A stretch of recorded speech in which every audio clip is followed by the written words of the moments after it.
et on réfléchit à la première phrase.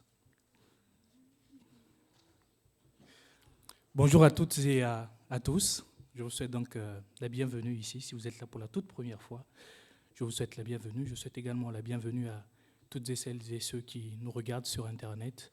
Nous sommes ravis de pouvoir partager ce culte avec vous et grande est ma joie, à titre particulier, de partager ce culte avec vous. Je pense aussi à nos frères et sœurs qui sont en difficulté, qui sont malades dans leur corps. Nous pensons à eux et que notre Seigneur les fortifie et qui les garde. Si vous avez déjà fait l'expérience de rechercher une église lorsque vous êtes en déplacement, très souvent, ce qu'on regarde, c'est la confession de foi. C'est un peu une carte d'identité. Et notre église a une confession de foi. C'est un peu notre carte d'identité. Et parmi les points qui sont développés sur cette confession de foi, qui est donc une ligne doctrinale, en matière doctrinale que cette église suit, il y a ce point que je voulais partager avec vous. Il va s'afficher bientôt. Donc il est écrit donc au niveau du point 3 ou 4, si je ne me trompe pas.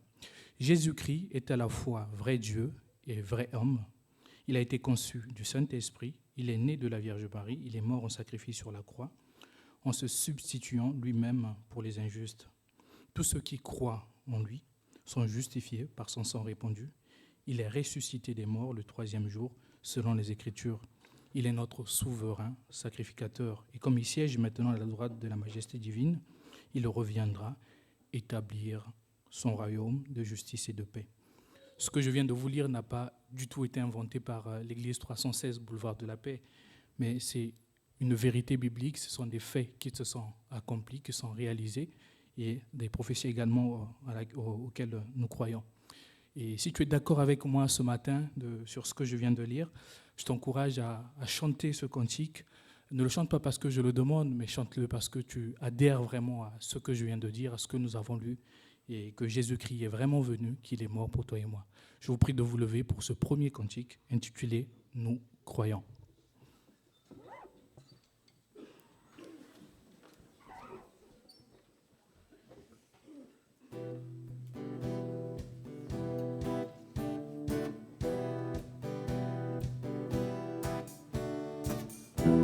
Que Dieu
pouvez prendre place.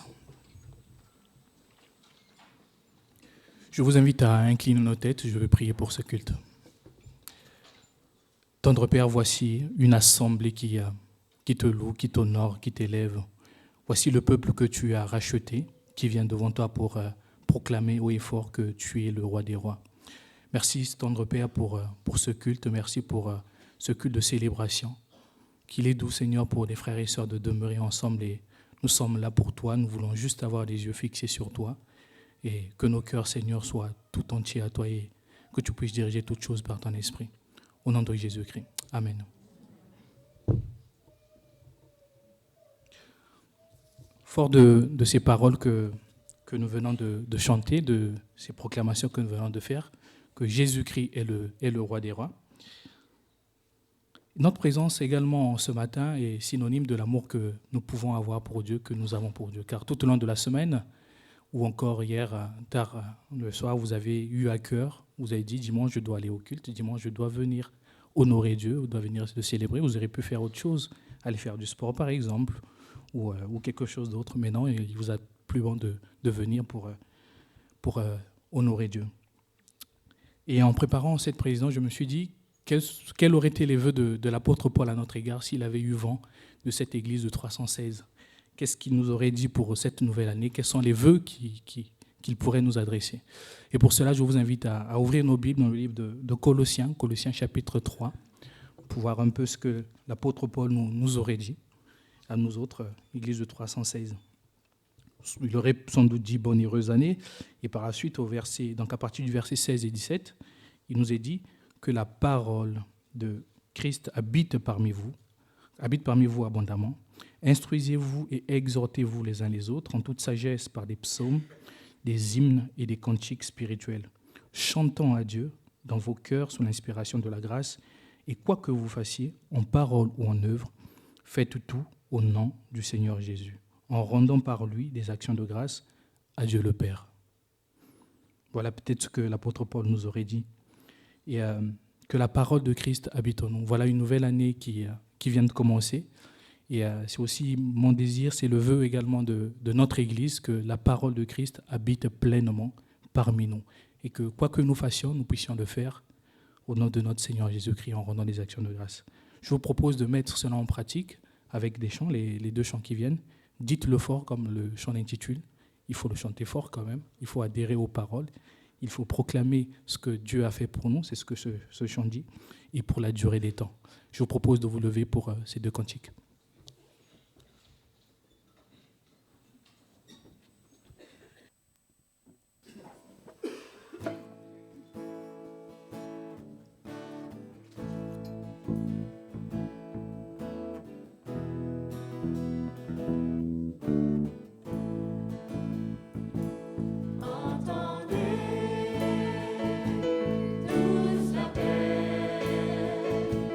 Adorez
Vous pouvez prendre place. Famille des peuples, rendez-lui gloire, l'Éternel règne. Après l'avoir chanté, je vous propose donc de prendre un temps de prière pour exprimer ce que nous avons à cœur auprès de notre Seigneur. Je vous demanderai de prier à haute et intelligible voix afin de permettre aux uns aux autres de pouvoir participer à ce moment, et je conclurai moi-même par la prière. Prions.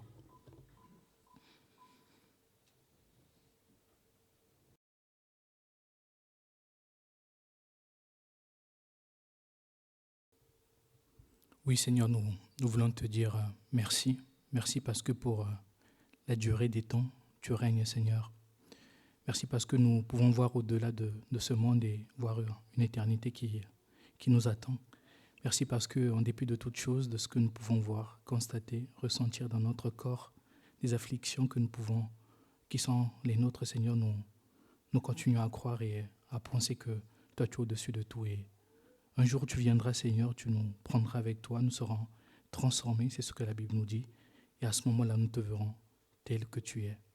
Merci, Seigneur, pour cette espérance que nous avons qu'en toi et en personne d'autre. Et en cette matinée, nous voulons te dire, c'est un privilège pour nous de t'honorer, de t'adorer, dans le précieux nom de Jésus-Christ. Amen.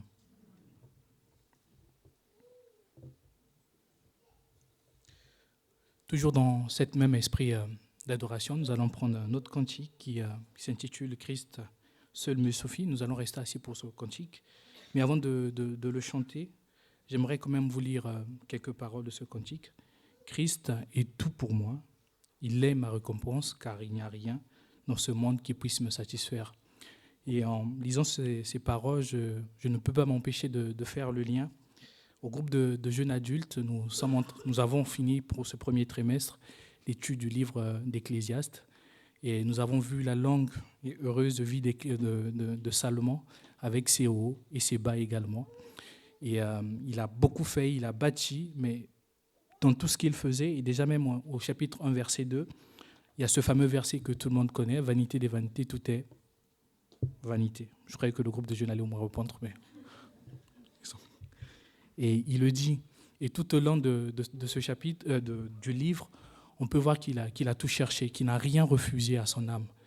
Ce que désirait son âme, il le donnait à son âme. Mais en dépit de tout cela, il n'y avait pas de satisfaction. Et vendredi dernier, nous avons eu le privilège d'avoir Stéphane avec nous qui nous a fait une magnifique conclusion et on s'est posé toute la question, est-ce que cette vie mérite-t-elle d'être vécue? La réponse était oui. Oui, elle mérite d'être vécue. Et quand je dis cela, je regarde Stéphane, mais il y a un mais après. Elle mérite d'être vécue, mais à condition qu'on le fasse dans le Seigneur. Et Salomon, sa pensée aussi pouvait être celle de ses paroles. Christ est tout pour moi, il n'y a rien dans ce monde qui puisse nous satisfaire, rien d'autre. Et Salomon nous le dit dans le livre d'Ecclésiaste. Et le refrain de ce chant, c'est « Christ seul me suffit. Christ seul me suffit. Tout ce dont j'ai besoin est en toi. À titre personnel, je ne suis pas doué pour écrire des poèmes. Je bénis le Seigneur pour les frères et sœurs qui le font ou qui composent des cantiques. Je suis heureux de les chanter. Mais par contre, il y a une chose que je sais faire, il y a une chose que j'aime faire. C'est louer, c'est adorer Dieu. Et quand je le fais, pour ceux qui sont à côté de moi, il n'y a pas de retenue. Je ne sais plus ce que signifie la retenue pour moi. Parce qu'il m'est impossible de me taire, de dire oh combien notre Dieu est bon, oh combien je veux louer et le glorifier. Je vous propose donc de chanter ce cantique. Déclarons ensemble que Christ seul nous suffit.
J'espère qu'il ne s'agit pas seulement d'un simple chant pour vous, mais c'est vraiment des paroles qui remontent de votre cœur, que vous vivez en tout cas.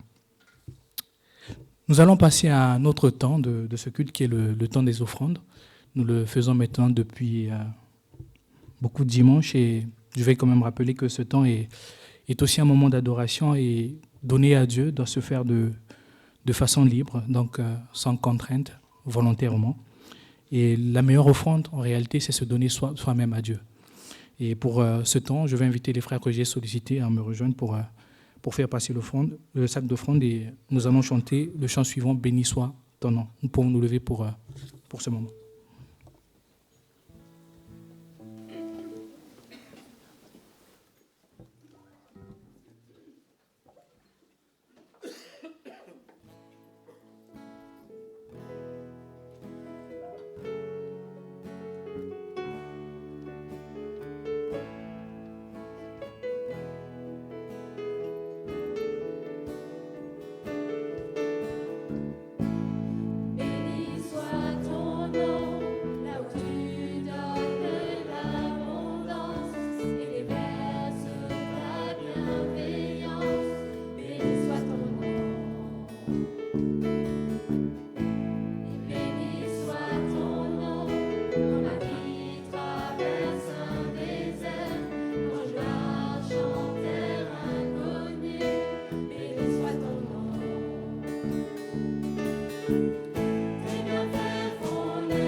Vous pouvez prendre place.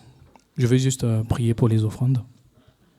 Tendre Père, nous te disons merci pour ce que tu nous donnes. Merci pour l'abondance. Merci également, Seigneur, pour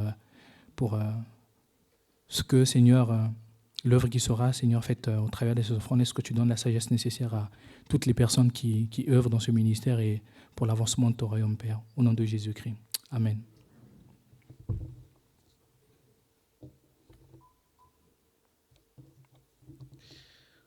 Nous allons passer à un autre moment de ce culte qui est le repas du Seigneur. Pour cela, je vais vous inviter à ouvrir vos Bibles, donc dans le livre toujours de Colossiens, pour regarder un peu le plan divin qui entoure ce moment.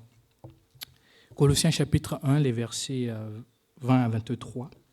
Je vais lire pour nous.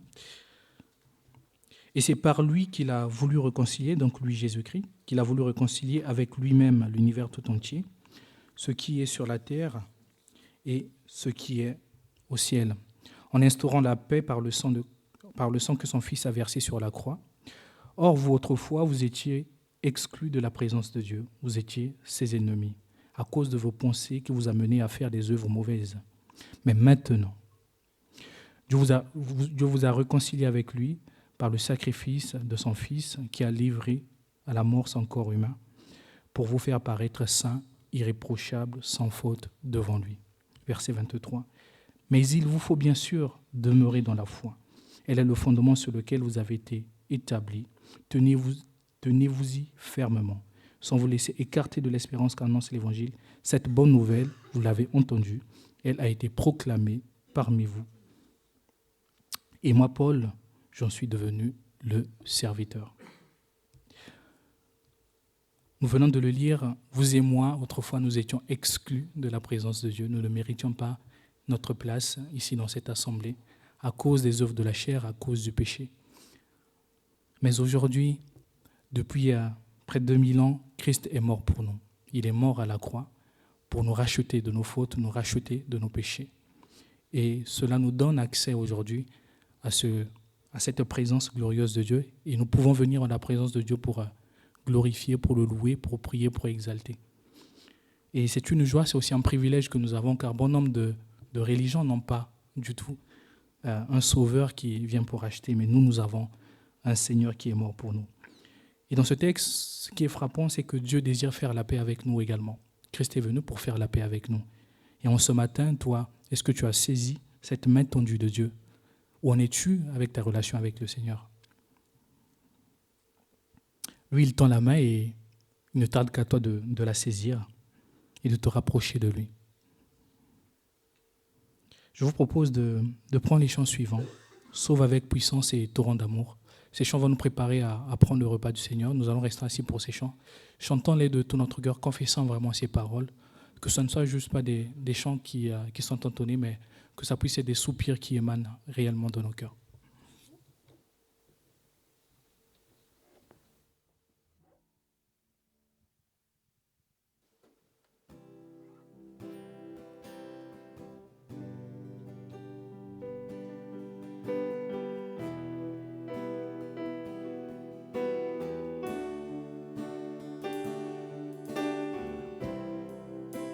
Sans besoin d'être aimé, d'un amour sans limite.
Une fois que nous avons chanté ces chants, et n'oublions pas le verset 23 qui nous dit, mais il vous faut bien évidemment demeurer dans la foi. Elle est le fondement sur lequel vous avez été établis. Je veux inviter toutes les personnes qui ont accepté le Seigneur Jésus-Christ comme Seigneur et Sauveur dans leur vie, qui l'ont publiquement attesté en se faisant baptiser, à se lever pour faciliter la distribution. Et j'invite les frères que j'ai sollicités en début de culte à me rejoindre pour distribuer.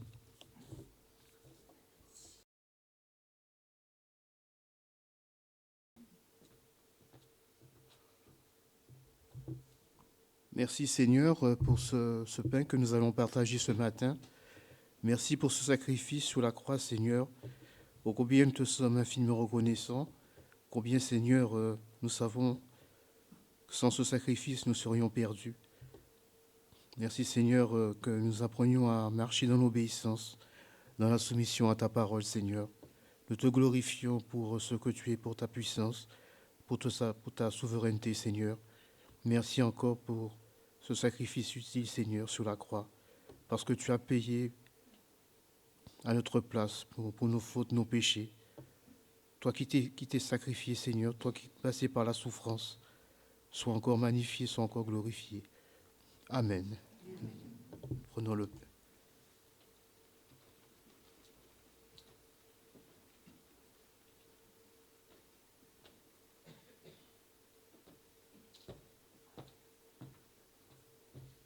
Prions. Seigneur, ce matin, nous voulons te remercier pour ce repas que tu permets qu'on prenne ensemble pour se souvenir de ton sacrifice à la croix. Oui, Seigneur, toi qui étais le roi des rois, tu es descendu de ta royauté pour venir ici-bas nous montrer le chemin. Tu es venu par amour du Père nous racheter. Oui, Seigneur, nous étions perdus, mais par le sacrifice que tu as accompli à la croix, Seigneur, tu nous as rapprochés du Père. Ton sang a été coulé à plusieurs reprises depuis le jardin de Gethsemane jusqu'à la croix pour nous laver de toutes nos iniquités, de tous nos péchés. Oui, Seigneur, tu n'as rien oublié à la croix. Merci pour ce sacrifice. Oui, aujourd'hui, Seigneur, ce sacrifice nous permet, Seigneur, d'être appelés fils de Dieu. Le Père nous regarde à travers ton sang qui a été coulé et nous voit comme plus blanc que neige. Et nous te disons merci. Merci pour cet amour. Merci, Seigneur. C'est dans le nom de Jésus que nous avons prié. Amen. Prenons la coupe.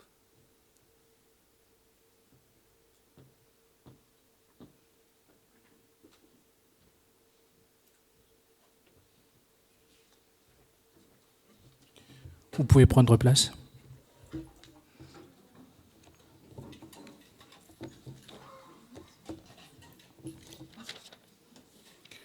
Il me semble qu'il y a une classe pour les enfants. Je regarde Nelly. Oui. Donc, j'invite donc les enfants à monter et à suivre les moniteurs.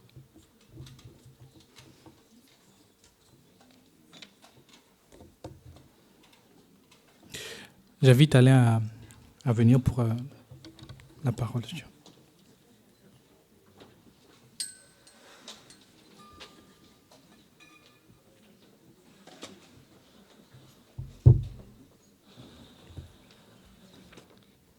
Voilà, ce matin, j'ai amené quelques pensées ici.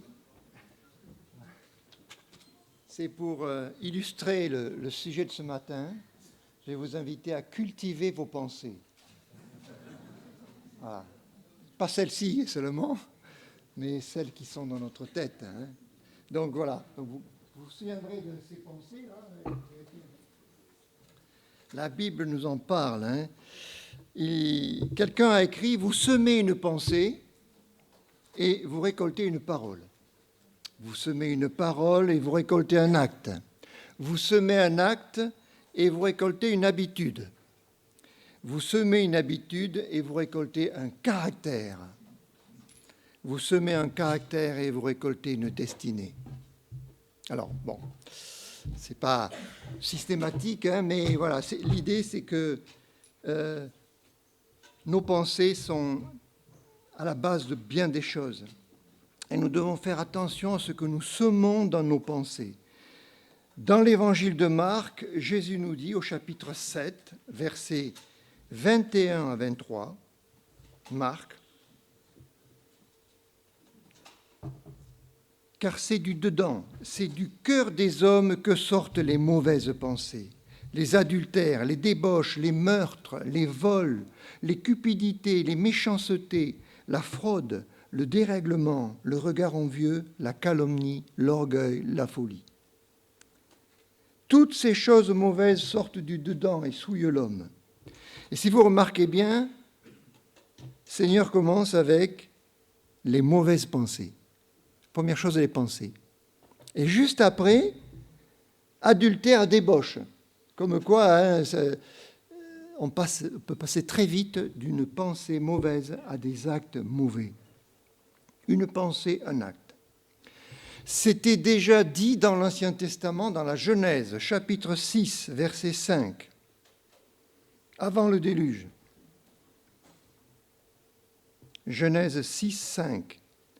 L'Éternel vit que la méchanceté des hommes était grande sur la terre, et que toutes les pensées de leur cœur se portaient chaque jour uniquement vers le mal.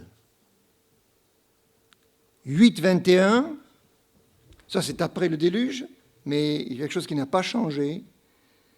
Dieu dit, je ne maudirai plus la terre à cause de l'homme, parce que les pensées du cœur de l'homme sont mauvaises dès sa jeunesse. Donc, on peut dire que, au moins avant le déluge, les êtres humains se réveillaient le matin avec une première pensée. C'était « qu'est-ce que je pourrais faire de mal aujourd'hui ?» C'est ça. Toutes les pensées de leur cœur se portaient chaque jour uniquement vers le mal. Des fois, on dit « mais le déluge, ça paraît quelque chose de terrible, de sévère. Dieu a été quand même, il était un peu fort. » Mais quand on lit ce genre de texte, on se dit « mais c'était terrible, la corruption était peut-être pire que maintenant. » Toutes les pensées de leur cœur se portaient uniquement vers le mal. Qu'est-ce que je pourrais faire de mauvais aujourd'hui ? Et le soir, ils se couchaient, les pensées noircies par les péchés accomplis. C'était terrible, hein ? Terrible. Alors, regardons maintenant ce que nous dit Paul dans Philippiens 4, verset. On va lire à partir du verset 6, si c'est possible, jusqu'au verset 9. Voilà. Où le Seigneur nous invite à nous inquiéter de rien. Nous inquiétez de rien, mais en toute chose, faites connaître vos besoins à Dieu par des prières et des supplications avec des actions de grâce. On voit ici 3 aspects de la prière. Prière, supplication et action de grâce, reconnaissance. Et la paix de Dieu, qui surpasse toute intelligence, gardera vos cœurs et vos pensées en Jésus-Christ. Donc là, on est dans les pensées. Cette promesse que Dieu peut garder nos pensées en Christ. Et après, il va détailler, verset 8, en quoi consistent ces pensées. Au reste, frères, que tout ce qui est vrai, tout ce qui est honorable, tout ce qui est juste, tout ce qui est pur, tout ce qui est aimable, tout ce qui mérite l'approbation, ce qui est vertueux et digne de louange, soit l'objet de vos pensées. Il y a ici 8 détails qui sont donnés sur les pensées. Et donc là, c'est l'idée de cultiver ces pensées. Donc, il ne s'agit pas ici de la pensée positive, qui est une façon de voir les choses. On va penser des choses positives pour que ça se passe bien. C'est d'avoir les pensées en Christ, les pensées de Dieu. Je les ai groupées en trois parties. Premièrement, des pensées vraies et justes. Deuxièmement, des pensées pures. Et troisièmement, alors là, j'ai regroupé tout le reste parce que ça va dans le même sens, c'est-à-dire des pensées honorables, aimables, qui méritent l'approbation, vertueuses et dignes de louange. Donc, commençons avec les pensées vraies et des pensées justes. C'est une question qu'on devrait toujours se poser quand on pense quelque chose. Est-ce que c'est vrai ? Est-ce que c'est juste ? Ce que je pense là. Nous sommes bombardés de mensonges par le diable, le père du mensonge. N'oubliez pas que le diable, c'est le père du mensonge. C'est lui qui a inventé le mensonge. Donc, il est très fort. Et il a distillé son venin de mensonges dans tous les domaines. Tous les domaines de l'être humain, c'est-à-dire la religion, la politique. Enfin, la politique ne plaide pas, les hommes politiques, ils ne mentent jamais. Les sciences, l'histoire, les médias. Pareil, les médias, ils ne mentent pas. Alors, on pourrait continuer dans tous les domaines des mensonges.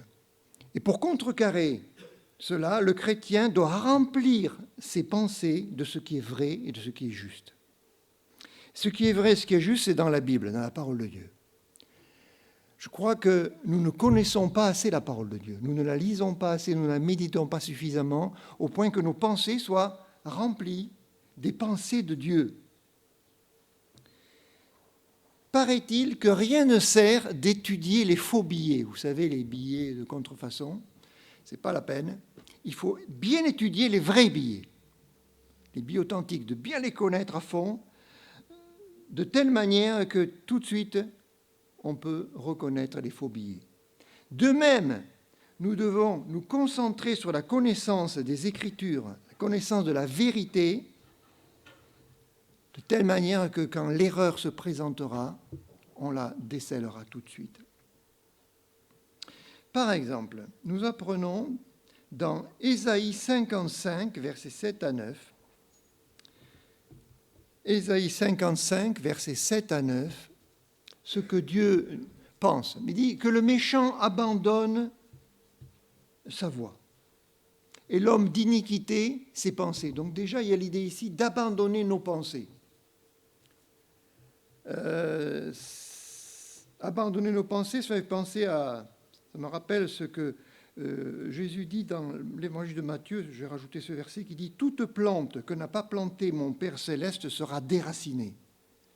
Toute pensée que n'a pas plantée mon Père Céleste sera enlevée, arrachée. » Il y a vraiment l'idée qu'on doit... Alors voilà, on est dans les fleurs, là, dans les pensées. Il faut arracher les mauvaises pensées et planter des bonnes pensées. Voilà, mettre des bonnes pensées. Parce que Dieu dit... que le méchant abandonne sa voie, l'homme d'iniquité ses pensées, qui retourne à l'Éternel, qui aura pitié de lui, à notre Dieu, qui ne se lasse pas de pardonner, car mes pensées ne sont pas vos pensées. Non, il faut bien comprendre ça, c'est que nos pensées ne sont pas toujours correctes, ne sont pas toujours justes, ne sont pas toujours vraies.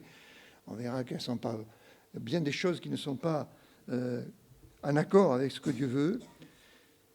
Mes pensées ne sont pas vos pensées, et vos voix ne sont pas mes voix, dit l'Éternel. Autant les cieux sont élevés au-dessus de la terre, autant mes voix sont élevées au-dessus de vos voix, et mes pensées au-dessus de vos pensées. Abandonner nos pensées, c'est ce que le Nouveau Testament appelle la repentance. Dans le grec, repentance, c'est métanoïa. Ça veut dire changer de pensée, finalement. Changer de pensée. Non, on abandonne, on enlève ces pensées qu'on avait jusque-là, et on prend les pensées de Dieu. Vous savez, la vie chrétienne commence par la repentance, par changer de pensée, par abandonner ses pensées. Je ne crois plus ce que le monde dit, sur le salut en particulier. Je laisse cela, je laisse les pensées du monde, les pensées des religions peut-être, et je crois ce que Dieu dit. Je prends les pensées de Dieu et je mets les pensées de Dieu dans ma tête et dans mon cœur. Dieu dit, repentez-vous et croyez en Jésus-Christ. Donc, abandonnez vos pensées et croyez en Jésus-Christ. Acte 3, 19.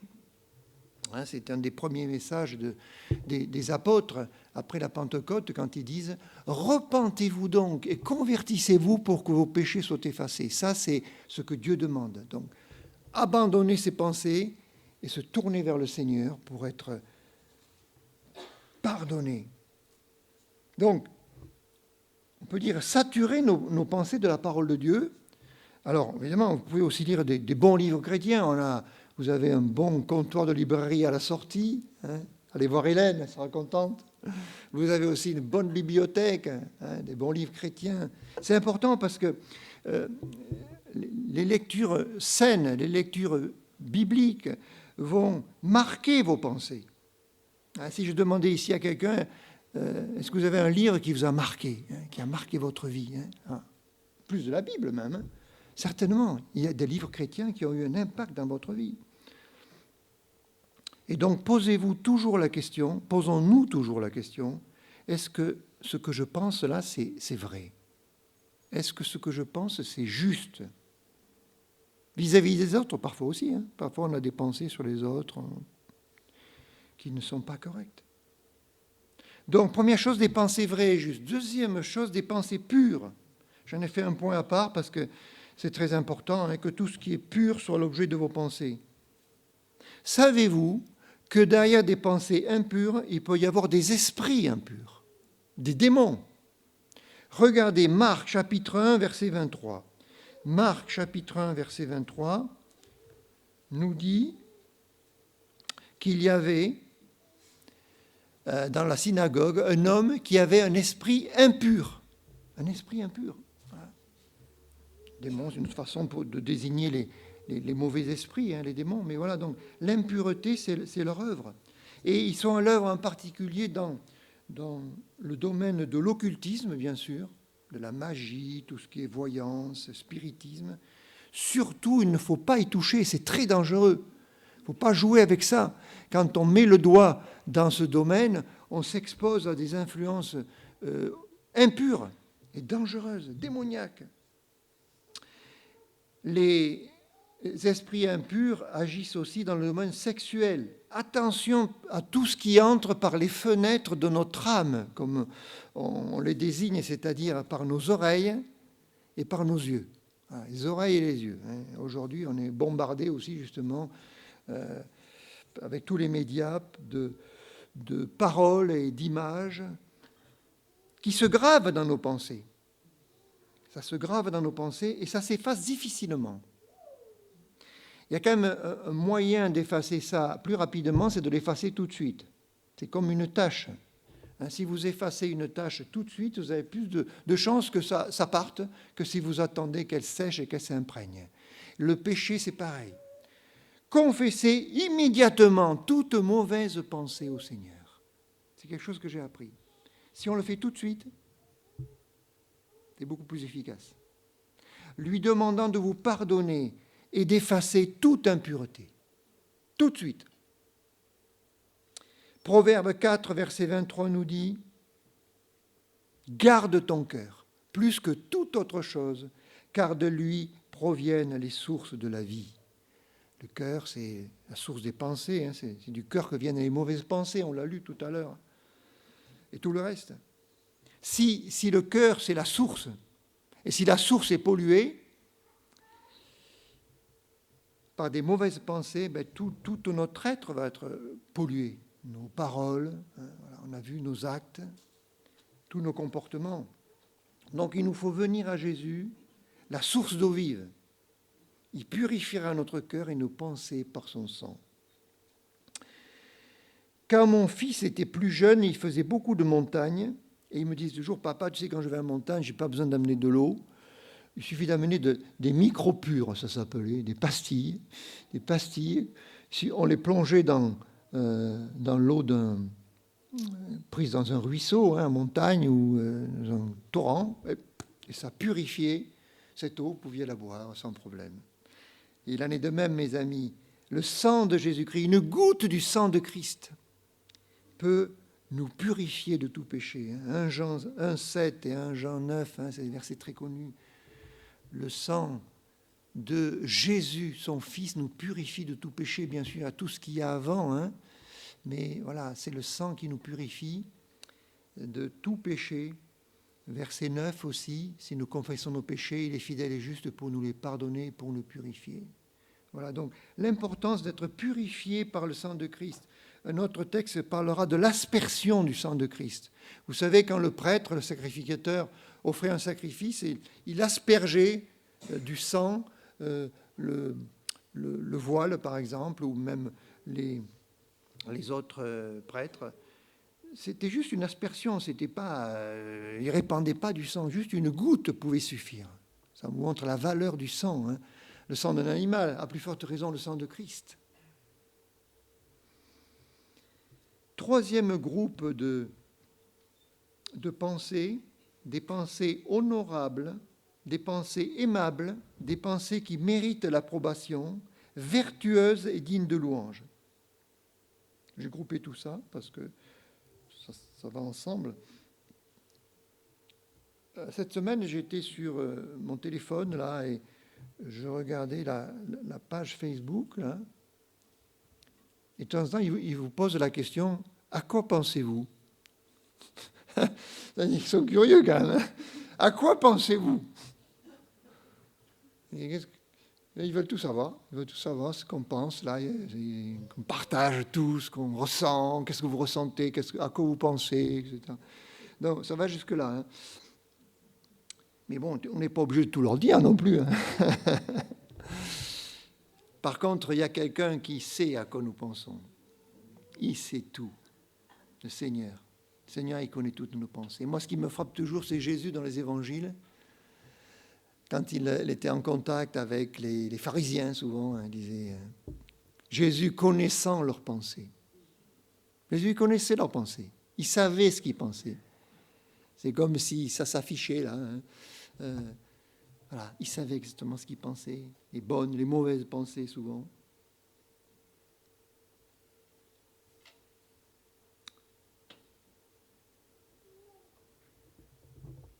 Si maintenant, là, vos pensées étaient projetées, là, plutôt que le verset, il y avait vos pensées qui étaient projetées sur l'écran, là. Hein? Ça serait difficile, hein? Bon, ça ne veut pas dire, vous êtes peut-être justement ces bonnes pensées honorables, mais voilà, la question c'est ça. Est-ce qu'on pourrait dire, tout le monde pourrait dire, ah ça c'est des belles pensées, hein. Bravo, ah bravo, ça c'est des pensées louables, des pensées honorables, des pensées dignes. Voilà de belles pensées. Gloire à Dieu. C'est ça, hein, c'est ça que Paul nous demande de rechercher. De belles pensées. Des pensées qui honorent le Seigneur. Paul ira assez loin dans cette notion des pensées. Il dira dans 1 Corinthiens 2,16, il dira « Qui a connu la pensée du Seigneur ?» pour l'instruire, évidemment, c'est sûr. Hein. Or nous avons la pensée de Christ. Vous vous rendez compte ce qu'il dit, hein?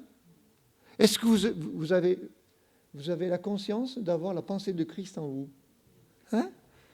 Paul le dit, nous avons la pensée de Christ. Christ vit en nous par son esprit. Il vit en nous par sa parole. Et il peut dire, nous avons la pensée de Christ. C'est fort ça. Hein? Nous avons la pensée de Christ. Autrement dit, nous avons la capacité de penser comme Christ.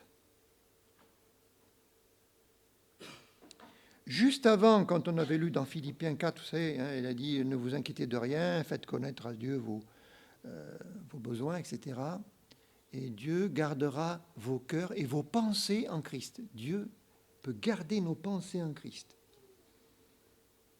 2 Corinthiens 10,5, encore plus fort. 2 Corinthiens 10,5. Paul dit « Nous renversons les raisonnements et toute hauteur qui s'élève contre la connaissance de Dieu, et nous amenons toute pensée captive à l'obéissance de Christ. »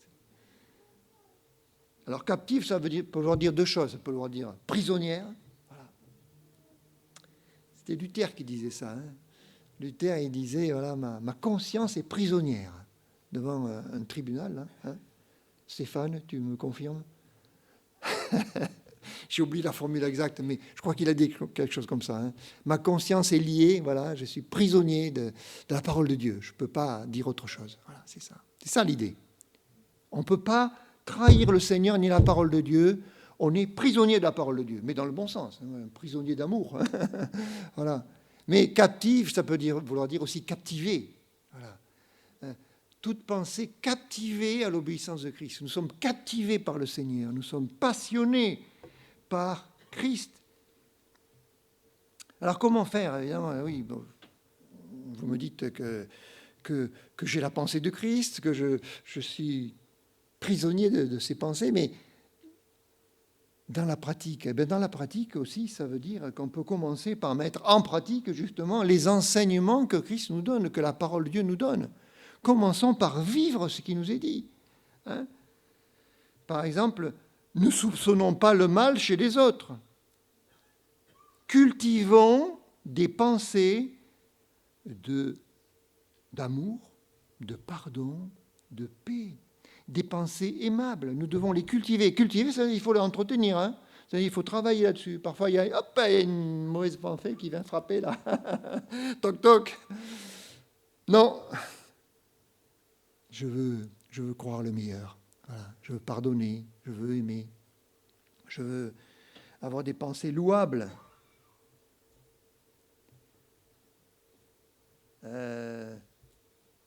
Marc 11, 25, je ne sais pas si je l'ai donné, mais Jésus dit, si vous avez quelque chose contre quelqu'un, pardonnez. pas facile, ça, hein, quand on a quelque chose contre quelqu'un, de pardonner. Mais voilà, là, on est en train d'avoir la pensée de Christ. C'est Jésus qui le dit. Hein, voilà. Lorsque vous êtes debout, faisant votre prière, si vous avez quelque chose contre quelqu'un, pardonnez, afin que votre Père qui est dans le ciel vous pardonne aussi vos offenses. Pardonnez. Je crois que si dans ce monde déjà, on mettait en pratique le pardon, hein, qu'est-ce que ça changerait? Les couples se réconcilieraient, les enfants reviendraient vers leurs parents. Je crois que les guerres, hein, beaucoup de guerres cesseraient. Hein. Le pardon. Ne pas se venger, ne pas garder rancune. Voilà. Déjà, ça, c'est une partie des pensées à mettre en pratique. Des pensées qui méritent l'approbation, nous dit Philippiens. J'aime bien le mot grec, c'est euphéma, qui mérite l'approbation. Euphéma qui a donné euphémisme. Vous savez ce que c'est qu'un euphémisme? C'est utiliser un mot plus doux, moins offensant, pour désigner quelqu'un ou quelque chose. Par exemple, au lieu de dire des vieux, on dit des seniors aujourd'hui. Voilà.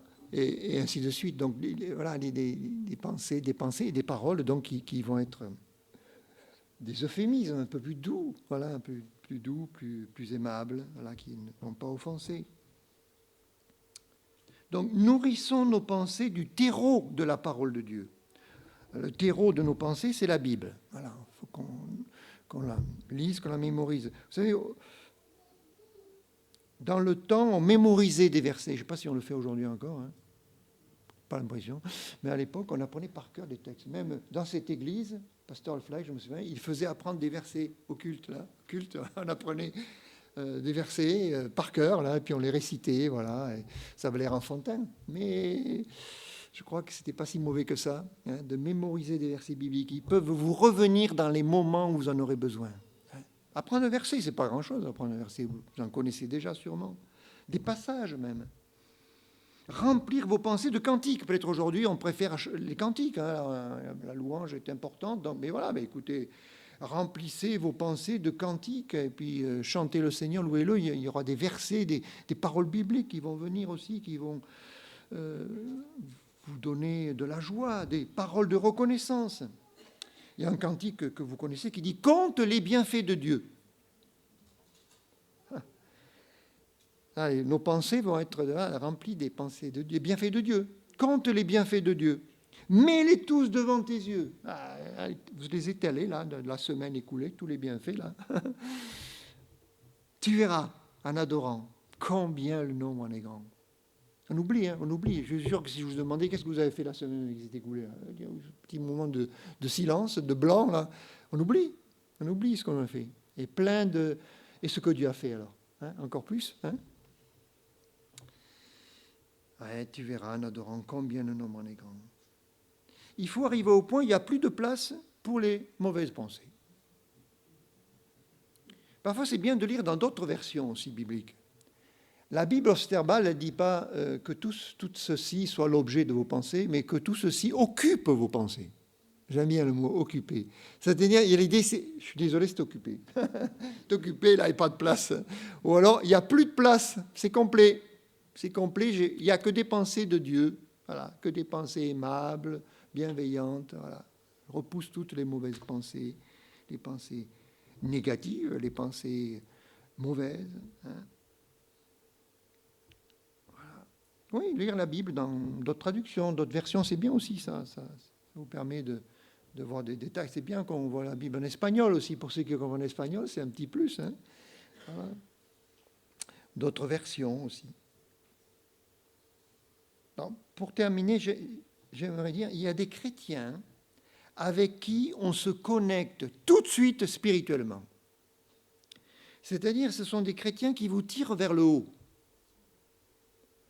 Quand ils vous rencontrent, ils vont tout de suite vous parler de choses spirituelles. Ils disent, alors, comment ça va avec le Seigneur? Hein? Qu'est-ce que tu lis dans la Bible actuellement? Est-ce que je peux prier pour toi? Tu as des besoins? Est-ce que j'ai prié pour tel sujet? Le Seigneur lui a répondu? Voilà.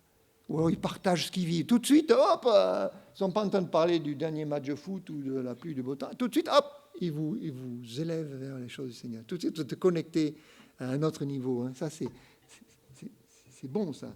Hein. Voilà.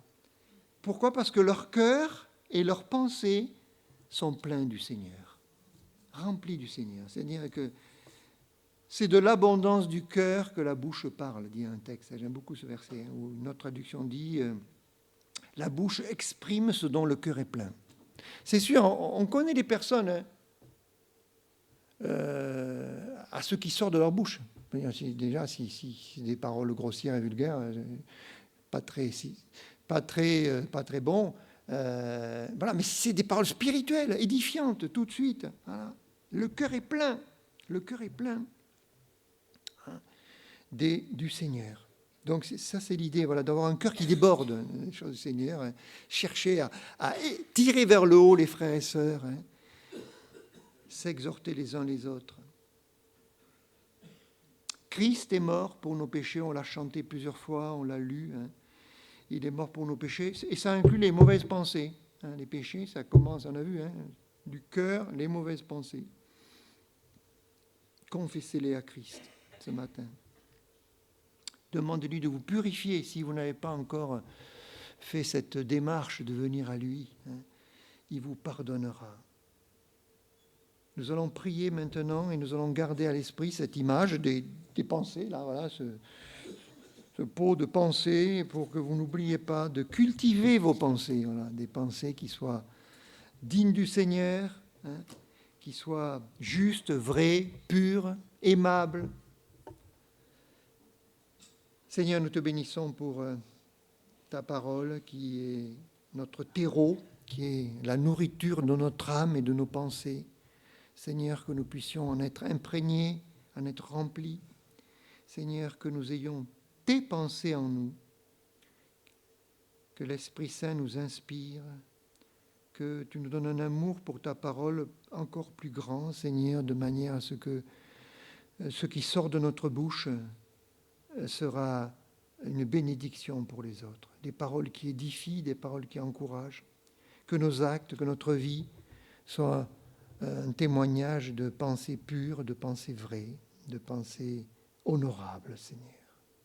C'est toi seul qui peux faire ça dans nos vies. Je te prie ce matin que tu attires encore à toi ceux qui ne seraient pas sauvés, Seigneur, ceux qui ne seraient pas purifiés de leurs péchés, qu'ils puissent venir à la croix de Christ. Seigneur, attire à toi et sauve encore ce matin. Sanctifie tes enfants aussi, qui auraient besoin d'être lavés dans leurs pensées, d'être encore nettoyés, Seigneur, de toute impureté. Et Seigneur, que nous puissions vraiment t'honorer par nos vies en toutes choses, par Jésus-Christ notre Seigneur. Amen. Amen.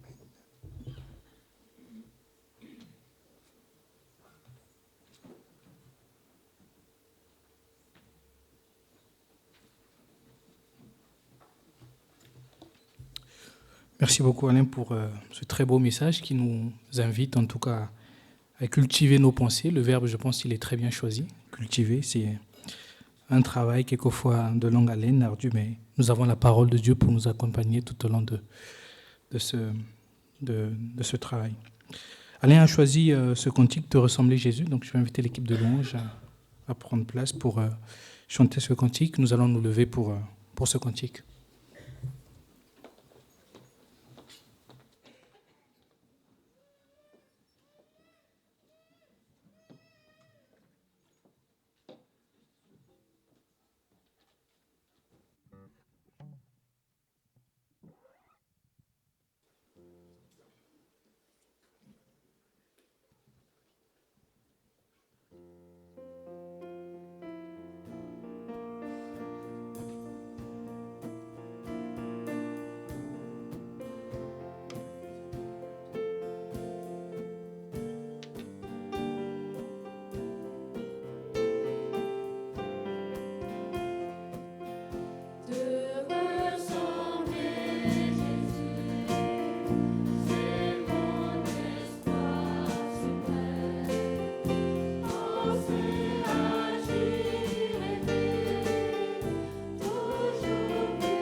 pouvez prendre place. Quel magnifique cantique.